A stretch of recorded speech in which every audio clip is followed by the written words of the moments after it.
Welcome to Titan HST's Business Continuity Today, hosted by Todd DeVoe, where planning meets reality. Good morning, or good afternoon, depending on where you're at. And I am Todd DeVoe, and I've been involved in responding to emergencies and disasters, since 1989, a long time ago. And now I'm an educator and I teach in the post-secondary level. And one of the things I love to do is I love to learn and I love to share what I've been learning. And it's a passion for me. So, like I said, welcome to Business Continuity Today, where we will be continuing to learn together. So, what are we talking about today? Today we're just talking about how to manage up and how to engage with executives before a crisis. And it's one of the things that I've learned over the time, that sometimes your executives come in and they don't want to train. So we're going to get into that today. And this is inspired by Eric McNulty in his current piece in the Crisis Response Journal, talking about C-suites, a wild card when crisis strikes, and lays out a compelling story on how executives react and how they make decisions in a crisis, or in some cases, they do not react properly and they make bad decisions. So when we get into the why, and that's my favorite question, the why question. It really dives deeper into of what really makes the executive member of the team the wild card. And it becomes evident that this problem crosses disciplines from public to private sector. And it's interesting to see that happening because there's some really great examples of bad decisions from CEOs over the years. The one that really pops into my mind is the BP oil spill, and when the CEO Tom Hayward says, "We're sorry for the massive disruption it's caused in their lives, and there's no one who wants this over more than I do." All right, he says, "I just want to get back to my life." That oil spill disaster claimed 11 lives and has since spewed 20 to 100 million gallons of toxic oil into the Gulf of Mexico. Very disconnected to what really people want from the leader at this particular time during a crisis. McNulty argues that leaders require effective communication, and it's never more important than in a crisis. And people want to know that their top executives grasp what the problem is. And the example of BP shows that they're not really seeing what the total problem is, nor do they care, or nor did he care how it affected them, right? The people, and we're doing something about it. What is going on? What is the leadership saying? And there's 4 areas that we have to look at: trustworthiness, timeliness, transparency, and tenacity. So why is there a disconnect at the top? And one of the most common causes that I hear is that executives are too busy to attend exercises and drills. And we hear this from all the time, whether it's from small organization to a large organization. And this might be true. However, if you think about 9/11, Rick Rescola was the director of security for financial services firm Morgan Stanley at the World Trade Center. And he is credited for saving around 2,300 people's lives because he did not take no for an answer. Tenacity. Rick lost his life on September 11th, ensuring that every last person was out of the building. The thing with Rick, it didn't start on 9/11. That wasn't the day that people started going, "Oh, here he comes to tell us what to do." Right? It started before. I got to tell you a story about we had this at the old Stitch Radio Studios a few months ago, and there was a fire alarm going off, and I left the office to go see what was going on. And one of the girls from the shared space, she stated, "Oh, I'm gonna close the door because it was really loud out there in the hallway." Right? And I asked her, "Well, what if it was a real fire?" A few seconds later, the office manager came in and told everybody there was a fire on the 3rd floor and that we had to evacuate the building. If you remember, this was actually on a Thursday when I do our other show, EM Weekly, and we did a live from outside, right? But the thing is with this is we're in a world of distractions. We're in a world where the phone tells us what to do and where to go. Let's talk about Rick again really quick. Tenacity is that word that comes to mind.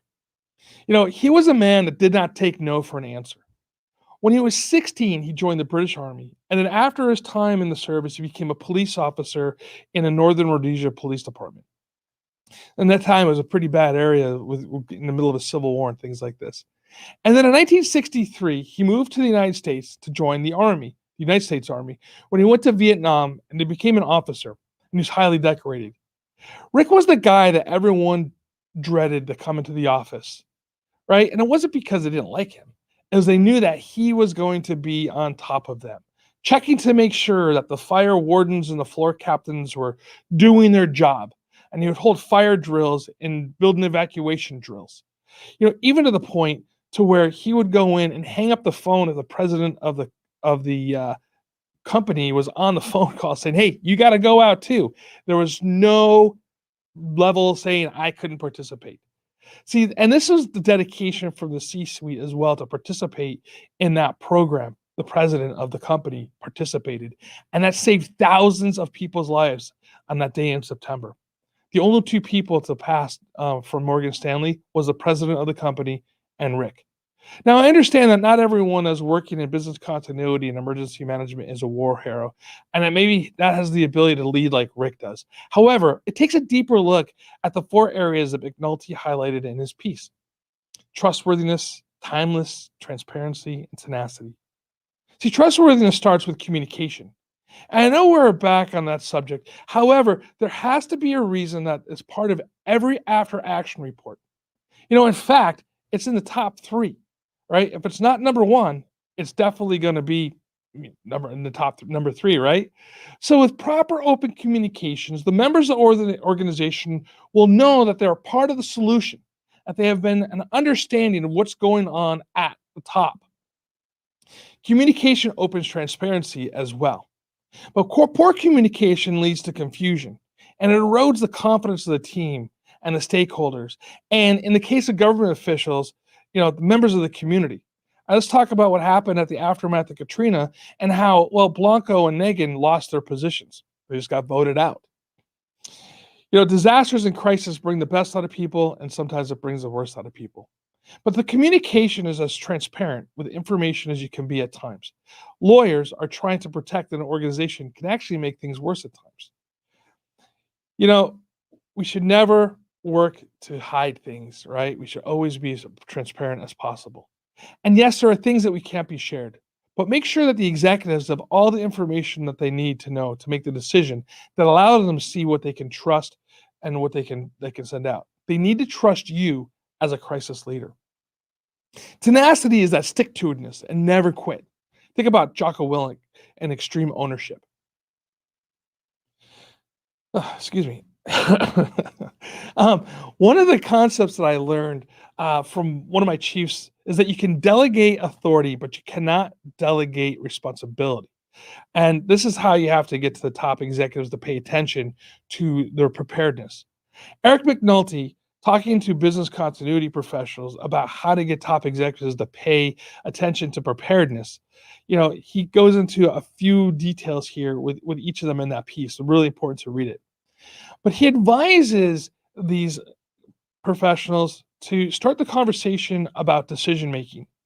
Executives pride themselves in their ability to make decisions and allows them to demonstrate their expertise and authority. It's really important. It's almost like, I don't know, stroking the ego, if you will. But invite them to help you understand where the questions are, like above it. Sit on their agenda. Get on their agenda. Make sure that you're always in contact with them and build that relationship. He states this will often lead to discussions of what executives will need to know in order to make decisions and make invaluable insight into their crisis leader and to anticipate information and needs and also it also lets them avert micromanagement.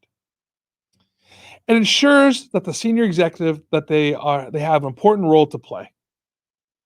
And that's the thing too, is you don't want to ice them out. You want to make sure that they have an important role to play as well, and that the decision-making process is done prior to a crisis happening.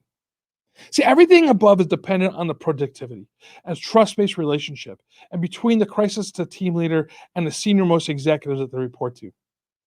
In fact, the life of the CEO worries about share prices and and political officials are concerned about polls.